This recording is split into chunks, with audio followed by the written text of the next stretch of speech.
Nous allons donc écouter la parole et l'enseignement. Nous sommes à l'enseignement numéro 23 pour aujourd'hui, concernant le sujet qui parle de celui qui ose dire qu'il est Dieu. Il a remplacé le bouc, le bélier et le taureau, qui étaient destinés pour l'expiation des péchés des enfants d'Israël, selon Lévitique 16. Dans Lévitique 16, nous voyons donc les béliers, les boucs et les taureaux pour l'expiation des péchés des enfants d'Israël, une fois chaque année. Et c'est ce schéma que nous allons vous enseigner en ce moment. En fait, j'ai déjà donné cet enseignement, mais je le rappelle aujourd'hui. Cette situation contredit directement la parole du Père Yahva, le Dieu d'Abraham, selon Deutéronome 4.2. Ne rajoutez rien et ne retranchez rien aux paroles.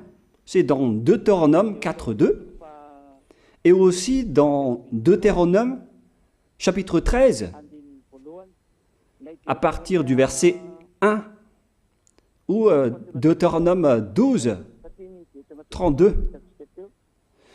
Nous allons donc lire maintenant Deutéronome 12, 32, car nous avons déjà vu autrefois le Deutéronome 4.2.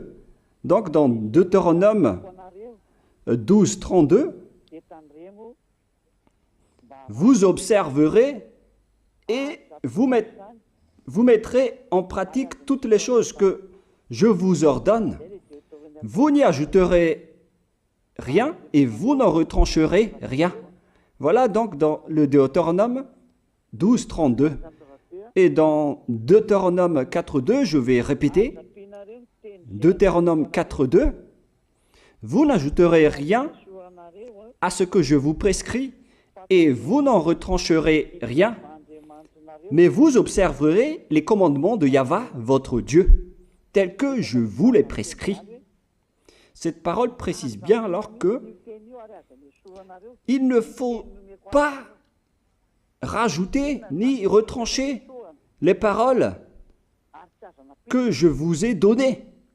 De quelles paroles parle-t-on? Nous allons lire Lévitique chapitre 16 pour voir quelles sont les lois d'expiation des péchés pour les enfants d'Israël. Les voilà. C'est dans Lévitique chapitre 16, verset 3 d'abord, pour commencer. Voilà donc ce qu'on ne doit pas changer, alors que nous avons tous su, nous avons tous vu qu'ils les ont remplacés par Jésus ou Jesus. Ce n'est pas une diffamation, nous le voyons tous. Alors que chacun réfléchisse, Lévitique chapitre 16, verset 3. Voici de quelle manière Aaron entrera dans le sanctuaire. Il prendra un jeune taureau pour le sacrifice d'expiation et un bélier pour l'holocauste. Voilà, nous le voyons tous clairement, cette parole. Il existe donc le fait d'apporter un jeune taureau pour le sacrifice d'expiation, ainsi qu'un bélier pour l'holocauste. Verset 5. Il recevra de l'assemblée des enfants d'Israël 2 boucs pour le sacrifice d'expiation et un bélier pour l'holocauste. C'est-à-dire, en même temps, il y a un sacrifice de taureau, de bélier et de bouc. Lévitique chapitre 16, toujours, mais dans le verset 34. Ce sera pour vous une loi perpétuelle. Voilà. Il se fera une fois chaque année l'expiation pour les enfants d'Israël à cause de leurs péchés. Nous sommes déjà au verset 34 pour information. Verset 34. Voilà. Ce sera pour vous une loi perpétuelle. Quelle est cette loi perpétuelle? C'est le fait de sacrifier les béliers, les boucs et les taureaux qui vont être tués pour sacrifice, pour l'expiation des péchés des enfants d'Israël. Selon le verset 34, ce sera pour vous une loi perpétuelle. Il se fera une fois chaque année l'expiation pour les enfants d'Israël à cause de leurs péchés. Il y a une partie de votre texte qui est cachée en bas. À cause de leurs péchés. Voilà. Ici, donc, c'est bien clair que l'expiation du péché qui se fait une fois chaque année pour les enfants d'Israël, qu'on ne peut ni ajouter ni retrancher, ce sont les sacrifices des béliers, de taureaux et de boucs. On ne peut pas changer cela. On ne peut pas les remplacer en Jésus ou en Jesus. C'est une loi perpétuelle. Donc, si vous observez les 10 commandements, vous devez apporter des sacrifices de taureaux, de béliers et de boucs si vous voulez être expié de vos péchés. Voilà le schéma. Alors que, en réalité, la situation pour les religieux étranges, on ne voit pas ce qu'il veut en venir, mais ils ont osé intégrer Jésus ou Jesus pour remplacer le bélier, le taureau ou le bouc. Et ce sont eux-mêmes qui le confirment jusqu'à aujourd'hui. Nous voyons tous donc ici que Jésus ou Jesus n'est qu'un imposteur, un hors-la-loi. Et les hors-la-loi sont des envoyés du diable. Le diable, il a commis le péché depuis le commencement. Ce sont des transgresseurs de la loi. Donc c'est prouvé ici que Jésus est un hors-la-loi. Nous allons lire la parole, poursuivre, dans 1 Jean, chapitre 3. 1 Jean, chapitre 3, à partir du verset 4. Quiconque pêche transgresse la loi, et le péché est la transgression de la loi. Voilà, c'est bien clair que c'est le péché qui est la transgression de la loi. Un pécheur, donc, c'est un transgresseur de la loi. Et un hors-la-loi, c'est un pécheur. C'est clair alors que Jésus ou Jesus, c'est un hors-la-loi, c'est un transgresseur de la loi. Nous avons tous vu ensemble qu'il a pris la place du bélier et il a siégé, il s'est installé dans ce système. C'est pourquoi toutes les églises observent les 10 commandements et ils servent Jésus ou Jesus. Voici l'enseignement. Alors, regardez bien à travers ce texte et cette écriture que je vous donne en ce moment. Et soyez conscients, ça suffit maintenant d'écouter ces faux dieux, c'est déjà trop. Tant pis pour vous si vous allez encore les écouter. Soyez conscients que ce schéma n'est plus correct. Beaucoup de gens me diffament à cause de ce que je fais en ce moment. Ils ne supportent pas la vérité. Mais ça dépend de chacun de vous. Et moi, je vous avertis, pour vous qui vont être baptisés et qui veulent être baptisés, mais qui entendent les diffamations et les critiques des autres, ne croyez pas en cela. Ce ne sont pas du tout vrai. La parole de Élia est directe. Ce ne sont que des mensonges. L'ôtement du péché, ce sont des personnes qui sont non-pécheurs qui peuvent le faire. Ce n'est pas logique de dire que les fidèles sont ôtés des péchés et le leader est un pécheur. Ce n'est pas du tout écrit dans la Sainte Écriture. Ce qui est écrit dans la Bible, c'est que le bon arbre donne de bons fruits et le mauvais arbre de mauvais fruits. Et le bon arbre ne donne jamais de mauvais fruits, et le mauvais arbre ne donne jamais de bons fruits. Ce sont les bons arbres qui donnent des bons fruits, et les mauvais arbres qui donnent des mauvais fruits. Et donc, si l'ambassadeur de Yahushua, Zedia Elia, a produit des personnes qui ne pêchent plus, alors il est bon, il est une bonne personne.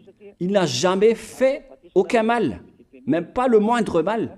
Voilà donc la leçon pour vous, car dans le cadre de ce baptême qui va arriver, il y a beaucoup de diffamation et de critiques. Donc je vous conseille de ne pas écouter cela, car ce n'est pas du tout la vérité. Ils font ça juste pour diffamer et blâmer la bonté de Yahushua, alors ne les suivez pas. Donc là, on voit bien que ce n'est pas de la diffamation. Nous avons tous vu ensemble. Je vous ai donné la parole. On a tous écouté et vu ensemble. On a jugé ensemble. Est-ce que ce Jésus ou Jésus a fait la vérité?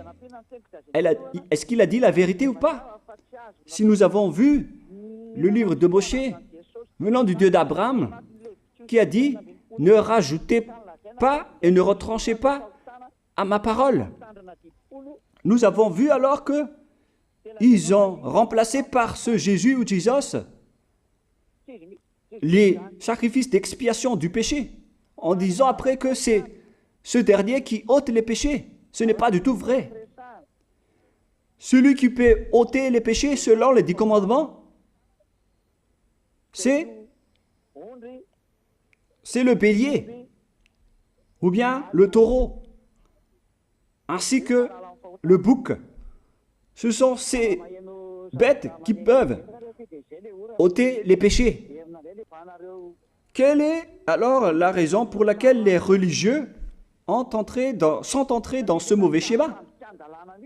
Car c'est vraiment un schéma qui transgresse la loi. Car ils ont contré bêtement le livre du Lévitique chapitre 16. Ils l'ont contré bêtement, directement. Et après, ils ont remplacé par leur faux Dieu.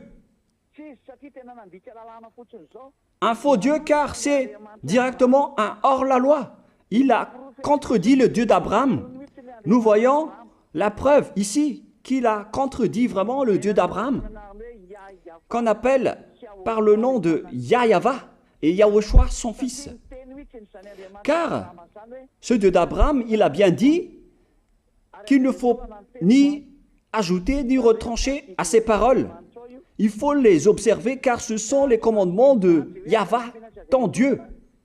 Et ces lois qu'on ne doit pas rajouter ni retrancher veut dire qu'il ne faut pas toucher au Lévitique chapitre 16, car c'est ce livre qui ôte les péchés.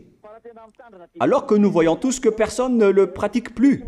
Si les 10 commandements, si les prêtres et les pasteurs pratiquent bien les 10 commandements, alors ils doivent faire le sacrifice de bélier et de taureau et de bouc pour l'expiation de leurs péchés. Alors que nous voyons tous que personne ne le fait plus.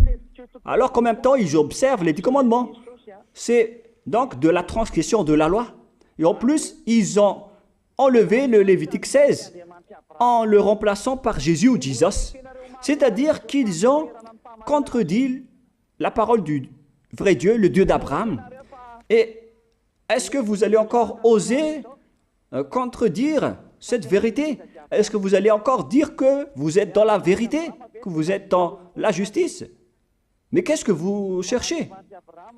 Vous cherchez à prier et à servir le Dieu d'Abraham. Si vous voulez servir le Dieu d'Abraham, vous n'allez pas enlever le Lévitique 16, vous allez restaurer le Lévitique 16. Mais est-ce que vous allez encore oser le faire? Est-ce que vous pouvez encore le faire? La réponse, non. Vous ne pouvez plus le faire.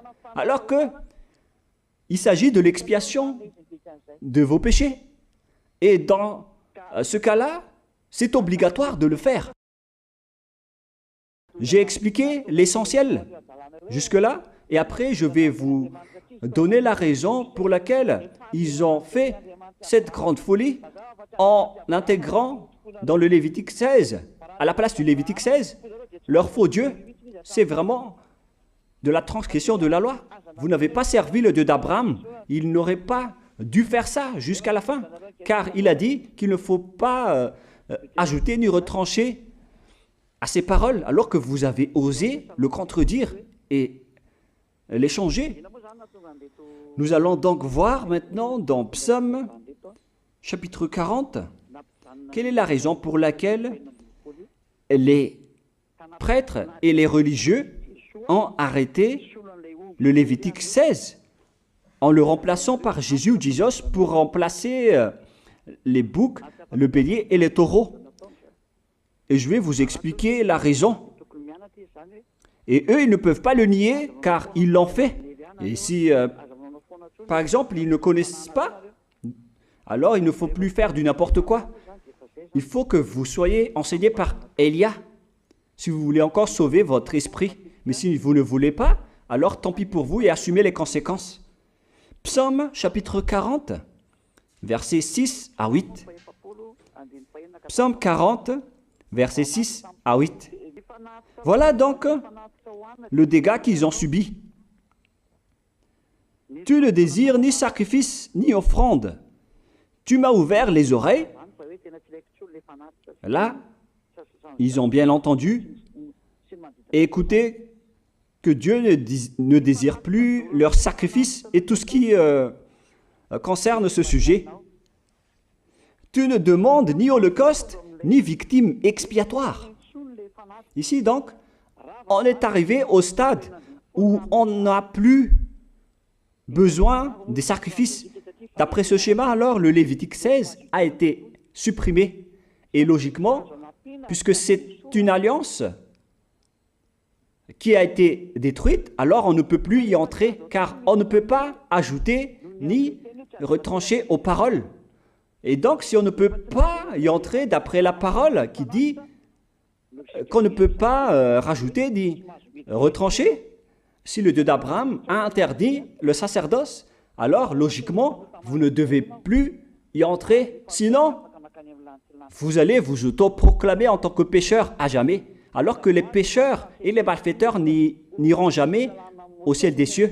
C'est clair alors que c'est devenu un sens interdit, les 10 commandements et les lois de Moïse, d'après ce schéma, car c'est la relation avec le Père Yahva qui a été détruite, qui a été supprimée, car il n'y a plus d'expiation de péché pour vous.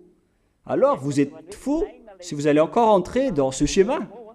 C'est pourquoi on a besoin d'une nouvelle alliance, car l'alliance des 10 commandements et les lois de Moïse ne sont plus correctes. C'est devenu supprimé, car on ne peut plus faire le sacerdoce, mais les religieux ainsi que les faux dieux, ils ne se sont pas... ils ont facilité les choses en intégrant leur faux dieu à la place du bélier, du bouc et du taureau. Et voilà, c'est bien clair. Et d'après eux-mêmes, ils ont dit que l'intégration de Jésus ou de Jesus, c'est d'après ce livre des psaumes. Vous voyez que ici, je n'ai pas dit du n'importe quoi, c'est la vérité que j'ai dit. Je n'ai pas incriminé qui que ce soit. C'est vraiment la réalité, la vérité.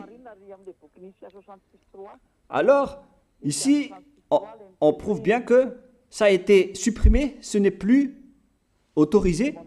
Et c'est encore confirmé dans Ésaïe 66.3 que celui qui fait des sacrifices, c'est comme celui qui fait de l'idolâtrie. Celui qui immole un bœuf est comme celui qui tuerait un homme.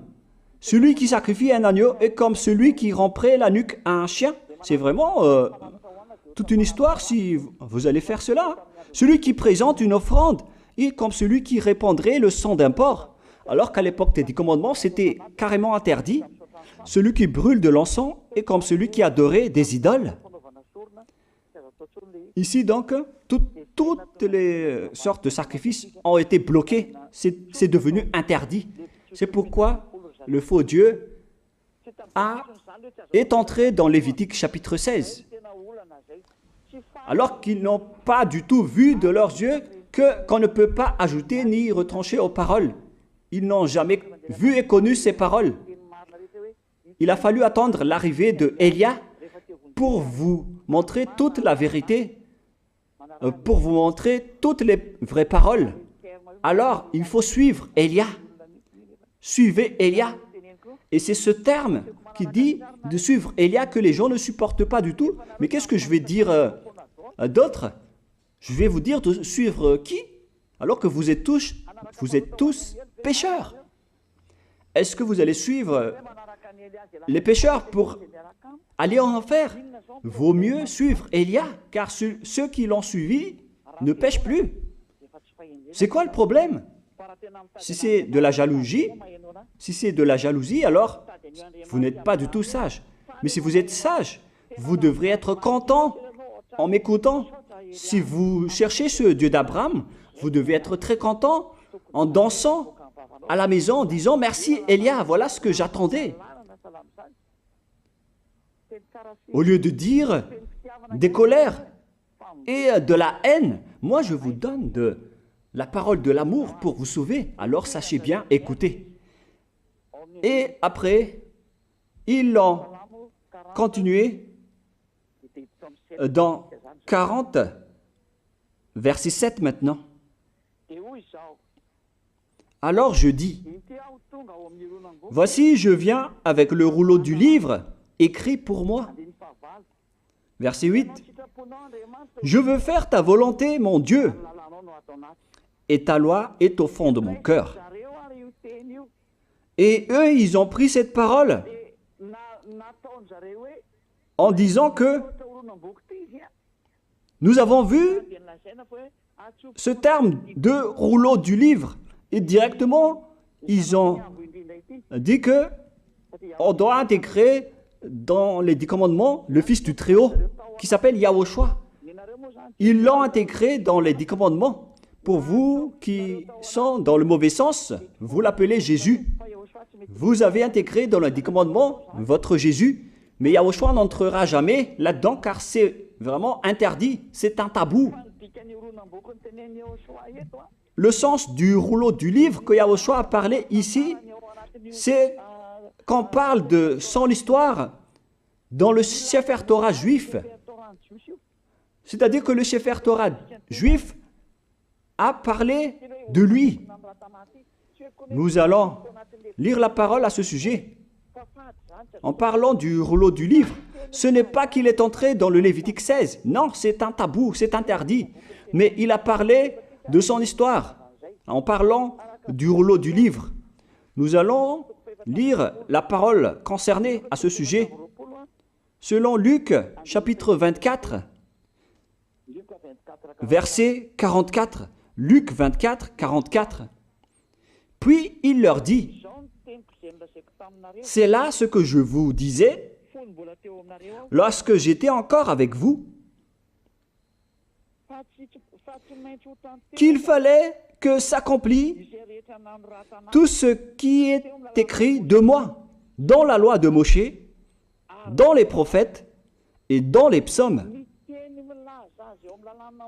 Toutes les paroles qui parlent de lui dans la loi de Moïse, dans les prophètes et dans les psaumes. C'est ça qu'on parle ici. Mais il n'a jamais dit qu'il va remplacer le Lévitique 16. Au contraire, c'est un tabou, c'est un blasphème devant le Père Yahva, qui a déjà dit qu'il ne faut jamais ajouter ni retrancher ses paroles. Donc, les paroles qui parlent de lui, ce sont les paroles de la nouvelle alliance qu'il va instaurer, qu'il va exécuter. La raison pour laquelle il sera crucifié, c'est qu'il va instaurer la nouvelle alliance en versant son sang. Voilà de 1. Maintenant, nous allons lire le livre de Jean 5,46. Jean 5, 46.